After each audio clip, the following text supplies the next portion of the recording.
Hi, ಹಲವಾರು ವಿದ್ಯಾರ್ಥಿಗಳು KCET document verification ಅಂದ್ರೆ ಏನು, ಡಾಕ್ಯುಮೆಂಟ್ ವೆರಿಫಿಕೇಶನ್ ಯಾವಾಗ ಆಗುತ್ತೆ, ಈ ರೀತಿ ಪ್ರಶ್ನೆಗಳನ್ನ ಕೇಳಿದ್ರು. ಇವುಗಳಿಗೆ ಈ ವಿಡಿಯೋದಲ್ಲಿ ಉತ್ತರವನ್ನ ತಿಳಿದುಕೊಳ್ತಾ ಇದೀವಿ. ಮೊದಲಾಗಿ ಡಾಕ್ಯುಮೆಂಟ್ ವೆರಿಫಿಕೇಶನ್ ಅಂದ್ರೆ ಏನು ಅಂತ ತಿಳ್ಕೊಳ್ಳೋದಾದ್ರೆ, ಈಗ ನೀವು ಅಪ್ಲಿಕೇಶನ್ ಹಾಕ್ಬೇಕಾದ್ರೆ ಈ ಎಲ್ಲಾ ರಿಸರ್ವೇಶನ್ಸ್ ನನಗೆ ಅಪ್ಲೈ ಆಗತ್ತೆ ಅಂತ ತಿಳಿಸಿರ್ತೀರಾ. ಅಂದ್ರೆ ಕೋಟಾಗಳನ್ನ ಕ್ಲೇಮ್ ಮಾಡಿರ್ತೀರಾ. ನೀವೀಗ ಕ್ಲೇಮ್ ಮಾಡಿದಿರಾ, ಅದೊಂದೇ ಕಾರಣಕ್ಕೆ ನಿಮಗೆ ಕೋಟಾವನ್ನ ಕೊಟ್ಬಿಡೋದಕ್ಕಾಗತ್ತಾ? ಇಲ್ಲ. ನೀವೇನು ಕ್ಲೇಮ್ ಮಾಡಿದ್ರ ಕೋಟಾವನ್ನ ಅಥವಾ ರಿಸರ್ವೇಶನ್ ಅನ್ನ, ಅದು ನಿಮಗೆ ಅಪ್ಲೈ ಆಗತ್ತಾ ಅಥವಾ ಇಲ್ವಾ ಇದನ್ನ ಚೆಕ್ ಮಾಡಬೇಕು ಅಥವಾ ಅದನ್ನ ವೆರಿಫೈ ಮಾಡಬೇಕು. ಇದನ್ನೇ ಡಾಕ್ಯುಮೆಂಟ್ ವೆರಿಫಿಕೇಶನ್ ಅಂತ ಹೇಳ್ತಾರೆ. ಅಂದ್ರೆ ನೀವು ಕ್ಲೇಮ್ ಮಾಡಿದಂತಹ ಕೋಟಾಗಳಿಗೆ ಸಂಬಂಧಂತಹ ಡಾಕ್ಯುಮೆಂಟ್ಸ್ ನಿಮ್ಮ ಬಳಿ ಇದ್ರೆ ಅದನ್ನ ಚೆಕ್ ಮಾಡಿ ವೆರಿಫೈ ಮಾಡಲಾಗತ್ತೆ. ಇದನ್ನ ಏನಂತ ಕರೀತಾರೆ? ಡಾಕ್ಯುಮೆಂಟ್ ವೆರಿಫಿಕೇಶನ್ ಅಂತ ಕರೀತಾರೆ. ಹಾಗಾದ್ರೆ ಡಾಕ್ಯುಮೆಂಟ್ ವೆರಿಫಿಕೇಶನ್ ಹೇಗಾಗತ್ತೆ ಏನು ತಿಳ್ಕೊಳ್ಳೋದಾದ್ರೆ, ಇದರಲ್ಲೂ ಕೂಡ ಬೇರೆ ಬೇರೆ ರೀತಿಯಲ್ಲಿ ಡಾಕ್ಯುಮೆಂಟ್ ವೆರಿಫಿಕೇಶನ್ ಮಾಡಲಾಗತ್ತೆ. ಮೊದಲಾಗಿ ಈಗ ಕನ್ನಡ ಮೀಡಿಯಂ ಕೋಟಾ, ರೂರಲ್ ಕೋಟಾ, ಹಾಗೆ 7 ಇಯರ್ ಸ್ಟಡಿ ಡೀಟೇಲ್ಸ್, ಇದಕ್ಕೆ ಸಂಬಂಧಂತಹ ಡೀಟೇಲ್ಸ್ ಇದೆ. ಇದನ್ನ ನಿಮ್ಮ ಕಾಲೇಜಲ್ಲಿ ಚೆಕ್ ಮಾಡಲಾಗತ್ತೆ ಅಥವಾ ಅದನ್ನ ಕಾಲೇಜಿನಲ್ಲಿ ವೆರಿಫೈ ಮಾಡಲಾಗತ್ತೆ.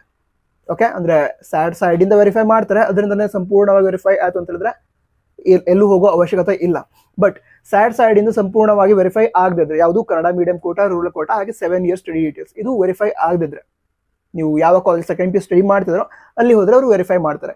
ಇದು ಡಾಕ್ಯುಮೆಂಟ್ ವೆರಿಫಿಕೇಶನ್ ಒಂದು ಸ್ಟೆಪ್ ಆಗಿರುತ್ತೆ. ಇದು ಕೂಡ ಡಾಕ್ಯುಮೆಂಟ್ ವೆರಿಫಿಕೇಶನ್.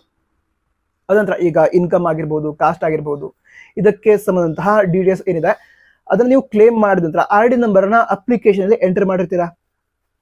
ಎಂಟ್ರಿ ಮಾಡಿರ್ತೀರಾ, ಅದನ್ನು ಕೂಡ ಕಂದಾಯ ಇಲಾಖೆಯಿಂದ ಡೀಟೇಲ್ ನ ಪಡೆದುಕೊಂಡು ಕೇಳಿದವರು ವೆರಿಫೈ ಮಾಡ್ತಾರೆ. ಸೊ ಈ ರೀತಿ ಕೂಡ ಡಾಕ್ಯುಮೆಂಟ್ ವೆರಿಫಿಕೇಶನ್ ನಡೆಯುತ್ತೆ. ಅದಂತರ ಈಗ ಅಗ್ರಿಕಲ್ಚರ್ ಕೋಟಾ ಯಾವ್ಯಾವ ವಿದ್ಯಾರ್ಥಿಗಳು ಅಪ್ಲೈ ಆಗುತ್ತೆ ಅಂತಹ ವಿದ್ಯಾರ್ಥಿಗಳು ಈಗ ಅಪ್ಲಿಕೇಶನ್ ಅಲ್ಲಿ ಏನ್ ಮಾಡ್ತೀರಾ, ಅಲ್ಲಿ ಅಗ್ರಿಕಲ್ಚರ್ ಕೋಟಾಕ್ಕೆ ನೀವು ಎಲಿಜಿಬಲ್ ಇದ್ರ ಅಂತ ಕೇಳಿದ್ರೆ ಎಸ್ ಅಂತ ಟೈಪ್ ಮಾಡ್ತೀರಾ. ಸಂಬಂಧಿಸಿದಂತಹ ಎಕ್ಸಾಮಿನೇಷನ್ ಸೆಂಟರ್ ಸೆಲೆಕ್ಟ್ ಮಾಡ್ಕೋತೀರಾ. ಇಷ್ಟು ಮಾಡಿದ್ರೆ ಅಗ್ರಿಕಲ್ಚರ್ ಕೋಟಾವನ್ನು ನೀವು ಕ್ಲೇಮ್ ಮಾಡಿದ್ರೆ ಆಯ್ತು. ಹಾಗೆ ಅಗ್ರಿಕಲ್ಚರ್ ಎಕ್ಸಾಮ್ಗೂ ಕೂಡ ಅಪ್ಲಿಕೇಶನ್ ಹಾಕಿದ್ರಿ ಆಯ್ತು. ಕೋಟಾವನ್ನ ಎಸ್ ಅಂತ ಕೊಟ್ಟು ಎಕ್ಸಾಮಿನೇಷನ್ ಸೆಂಟರ್ ಸೆಲೆಕ್ಟ್ ಮಾಡಿದ್ರೆ ಅಪ್ಲಿಕೇಶನ್ ಅಲ್ಲಿ. ಅದಂತರ ಈ ಅಗ್ರಿಕಲ್ಚರ್ ಕೋಟಾ ಏನಿದೆ ಇದಕ್ಕೆ ಸಂಬಂಧ ಕೂಡ ಡಾಕ್ಯುಮೆಂಟ್ ವೆರಿಫಿಕೇಶನ್ ನಡೆಯುತ್ತೆ. ಇದರ ಡೇಟ್ಸ್ ಅನ್ನ ಅನೌನ್ಸ್ ಮಾಡಿದರೆ ಏಪ್ರಿಲ್ 1ನೇ ತಾರೀಕಿನಿಂದ ಏಪ್ರಿಲ್ 15ರವರೆಗೆ ವಿದ್ಯಾರ್ಥಿಗಳು ಈ ಡಾಕ್ಯುಮೆಂಟ್ ವೆರಿಫಿಕೇಶನ್ಗೆ ಡಾಕ್ಯುಮೆಂಟ್ಸ್ ಅನ್ನ ಅಪ್ಲೋಡ್ ಮಾಡಬಹುದು. ಅದಕ್ಕಿಂತ ಮೊದಲೇ ಡಾಕ್ಯುಮೆಂಟ್ಸ್ ರೆಡಿ ಇಟ್ಕೋಬೇಕು. ಓಕೆ, ಹಾಗಾದ್ರೆ ಎಲ್ಲ ಅಪ್ಲೋಡ್ ಮಾಡೋದು ಏನು ಹೇಳ್ಕೊಳ್ಳೋದಾದ್ರೆ, KEದವರ ಅಫಿಷಿಯಲ್ ವೆಬ್ಸೈಟ್ ಏನಿದೆ ಅದರಲ್ಲಿ ಏಪ್ರಿಲ್ 1ನೇ ತಾರೀಕಿನಿಂದ ಲಿಂಕ್ ಅನ್ನ ಪ್ರೊವೈಡ್ ಮಾಡ್ತಾರೆ. ಅಗ್ರಿಕಲ್ಚರ್ ಕೋಟಾಕ್ಕೆ ಎಲಿಜಿಬಲ್ ಇರುವಂತಹ ವಿದ್ಯಾರ್ಥಿಗಳಿಗೆ ಡಾಕ್ಯುಮೆಂಟ್ಸ್ ಅನ್ನ ಅಪ್ಲೋಡ್ ಮಾಡೋದಕ್ಕೆ. ಅವಾಗ ಅಪ್ಲೋಡ್ ಮಾಡಬೇಕಾಗುತ್ತೆ. ಓಕೆ, ಆವಾಗ ಅಂತಹ ವಿದ್ಯಾರ್ಥಿಗಳ ಡಾಕ್ಯುಮೆಂಟ್ ವೆರಿಫಿಕೇಶನ್ ನಡೆಯುತ್ತೆ. ಅದಂತರ ಸ್ಪೆಷಲ್ ಕ್ಯಾಟಗರಿ ಅಂತ ಇರುತ್ತೆ. ಈಗ service Mann, ex service Mann, ಅದರ ನಂತರ NCC, ಸ್ಕೌಟ್ಸ್, ಗೈಡ್ಸ್, ಈ ರೀತಿ ಹಲವಾರು ಕೋಟಾಗಳಿಗೆ ಸಂಬಂಧ, ಸ್ಪೋರ್ಟ್ಸ್ ಕೋಟಾ, ಇವುಗಳಿಗೆ ಸಂಬಂಧಿಸಿದಂತೆ ಡಾಕ್ಯುಮೆಂಟ್ ವೆರಿಫಿಕೇಶನ್ ಇರುತ್ತೆ. ಇದಕ್ಕೆ ಡೇಟ್ ಅನ್ನ ಅನೌನ್ಸ್ ಮಾಡ್ತಾರೆ. ಆವಾಗ ವಿದ್ಯಾರ್ಥಿಗಳು KA ಆಫೀಸ್ ಬೆಂಗಳೂರು ಅಲ್ಲಿ ಹೋಗ್ಬೇಕಾಗತ್ತೆ. ಈಗಲ್ಲ, ಅವರು ಡೇಟ್ ಅನೌನ್ಸ್ ಮಾಡ್ತಾರೆ. ಸ್ಪೆಷಲ್ ಕ್ಯಾಟಗರಿ ರಿಲೇಟೆಡ್ ಡಾಕ್ಯುಮೆಂಟ್ ವೆರಿಫಿಕೇಶನ್ಗೆ ಡೇಟ್ಸ್ ಅನ್ನ ಅನೌನ್ಸ್ ಮಾಡ್ತಾರೆ ಆವಾಗ.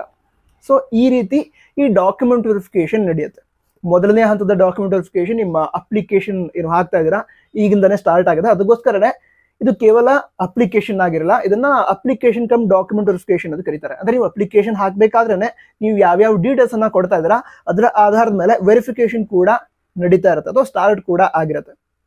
ಈಗ ಹಲವಾರು ವಿದ್ಯಾರ್ಥಿಗಳು ಈಗ ಇನ್ಕಮ್ ರಿಲೇಟೆಡ್ ಡೀಟೇಲ್ಸ್ ಅನ್ನ ಎಂಟರ್ ಮಾಡಿದ ನಂತರ, ಅಥವಾ ನೀವು ಕ್ಯಾಟಗರಿ ಅಂತ ತಿಳ್ಕೊಳ್ಳೋಣ. ಓಕೆ, ಕ್ಯಾಟಗರಿ GM ಬಿಟ್ಟು ಬೇರೆ ಯಾವ್ದಾದ್ರು ಒಂದು ಕ್ಯಾಟಗರಿನ ಕ್ಲೇಮ್ ಮಾಡೋದಕ್ಕೆ ಇಷ್ಟಪಡ್ತೀರಾ ಅಂತ ಕೇಳುತ್ತೆ ಅಲ್ಲಿ. ಅವಾಗ ಎಸ್ ಅಂತ ಕೊಟ್ಟು RD ನಂಬರ್ ಎಂಟರ್ ಮಾಡಿದ ನಂತರ ಅಲ್ಲೇ ತೋರಿಸುತ್ತೆ ವೆರಿಫೈಡ್ ಅಂತ, ಕರೆಕ್ಟ್ ಆಗಿದ್ರೆ. ಸೊ ಈ ರೀತಿ ವೆರಿಫಿಕೇಶನ್ ಈಗಿಂದಾನೇ ಸ್ಟಾರ್ಟ್ ಆಗಿದೆ. ಇದು ಅಪ್ಲಿಕೇಶನ್ ಕಮ್ ಡಾಕ್ಯುಮೆಂಟ್ ವೆರಿಫಿಕೇಶನ್ ಆಗಿರುತ್ತೆ. ನಿಮ್ಮ ಡಾಕ್ಯುಮೆಂಟ್ ವೆರಿಫಿಕೇಶನ್ ಕೂಡ ಆಲ್ರೆಡಿ ಸ್ಟಾರ್ಟ್ ಆಗಿದೆ. ಮುಂದೆ ಸ್ಪೆಷಲ್ ಕ್ಯಾಟಗರಿ ಹಾಗೆ ಅಗ್ರಿಕಲ್ಚರ್ ಕೋಟಾ ಇವುಗಳಿಗೆ ಸಂಬಂಧಿಸಿದಂತೆ ಡಾಕ್ಯುಮೆಂಟ್ ವೆರಿಫಿಕೇಶನ್ ನಡೆಯುತ್ತೆ. ಅವುಗಳ ಡೇಟ್ಸ್ ಅನೌನ್ಸ್ ಆದ್ಮೇಲೆ ತಿಳಿಸ್ತೀನಿ. ನಂತರ ಬೇರೆ ಡೌಟ್ಸ್ ಇದ್ರೆ ಕಮೆಂಟ್ ಬಾಕ್ಸ್ ತಿಳಿಸಿ. All the best. ಜೈ ಹಿಂದ್, ವಂದೇ ಮಾತರಂ.